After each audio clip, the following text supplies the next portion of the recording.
obviously saving the best questions till last, aren't you? Not quite there yet. Right. You may recall that at the previous meeting, last council meeting, I questioned the performance of Qualis and the huge losses of this company as a wholly owned company owned by Epping Forest.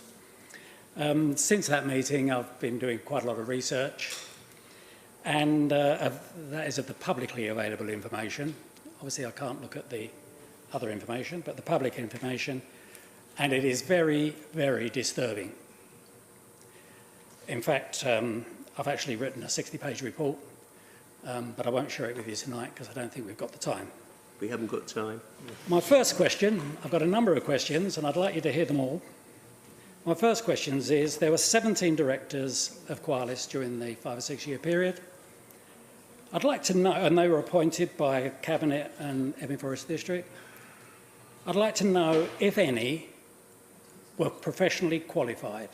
RIBA, RICS, CIOB, MICE, were any of them professionally qualified? The reason I ask this is that in the selection and recruitment process within, I think it's the shareholders' agreement, it states that the directors of the Qualis Group will need to reflect the collective skills and experience required to successfully manage the activities of the council companies. It then goes on to say that Qualis Commercial will develop several council-owned sites to deliver significant residential, retail, leisure, and we also did industrial projects and the multi-storey car park.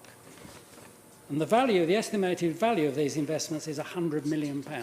So you've got £100 million of investment in different types of construction. And were there any professionals within those 17 directors? Sorry, Councillor Shaw, we are running out of time. I know you are, I could ask but you to be, the questions that I've got are serious. Very, very serious.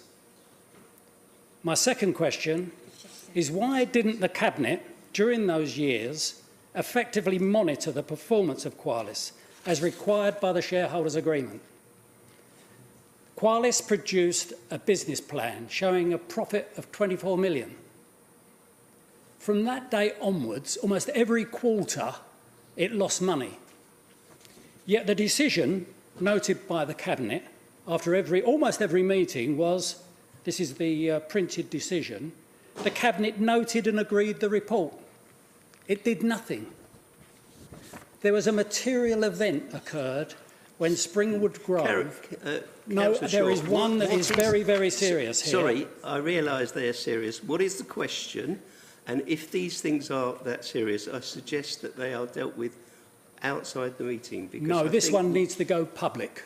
What? This one needs to go public, which is my next question.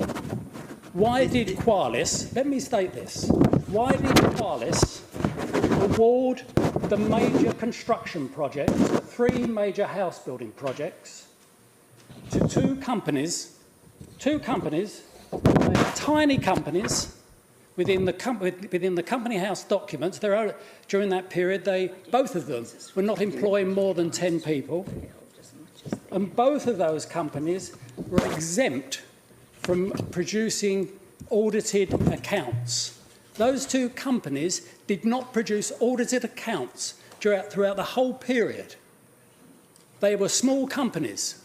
One of them had a balance sheet of £72,000. Can I ask you what your questions are? My question is, why did Qualis appoint those 2 contractors?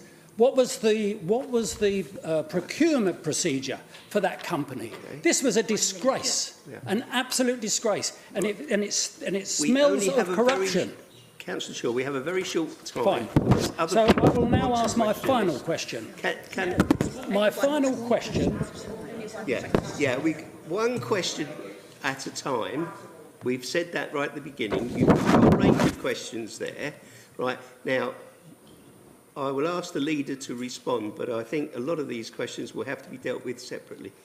I want one last question, please. No, sorry, you've had too many questions. Well, I think that we need a totally independent investigation into the losses of Qualis. We need an independent investigation. Councillor to Shaw, inquire. can I ask you to sit down, please? I will, and I'm going public tomorrow with it. That's up to you.